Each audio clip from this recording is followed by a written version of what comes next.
గమనించిన నా ప్రియమైన సోదరి సోదరులారా, క్రైస్తవులుగా పిలువబడుతున్న మనం, క్రైస్తవులు అని చెప్పుకుంటున్న మనం, ఒకవేళ ఆ రెండవ రాకడను గనక మన జీవితంలో కోల్పోయి విడిచిపెట్టబడితే ఇంకేమన్నా ఉందా మన జీవితంలో?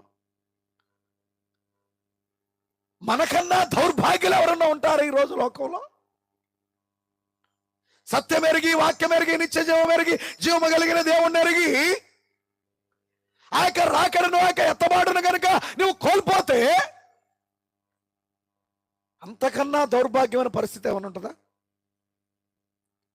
కానీ గమనించిన నా ప్రియమైన సోదరి సోదరులారా, దేవుడి రాత్రి గొప్ప అవకాశం ఇచ్చాడు.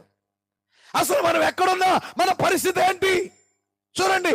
ఏదేనలో మానవుడు ఏ స్థితిని పోగొట్టుకున్నాడో దానిని తిరిగి దేవుడు ఇవ్వడానికి హల్లెలూయా తన ఆత్మను కుమ్మరించాడు, తన అభిషేకాన్ని కుమ్మరించాడు, తన వాక్కునిచ్చాడు. దేవునికి మహిమ కలుగును గాక. పాపము నుండి నిన్ను వేరుపరుస్తున్నాడు. నీవు నిజముగా ఆ యొక్క ఏదేనులోనికి, దేవునితో ఉన్న స్థితిలోనికి నువ్వు వెళ్ళటానికి నడవాల్సిన మార్గాన్ని దేవుడు చూపిస్తున్నాడు. దేవునికి మహిమ కలుగును గాక.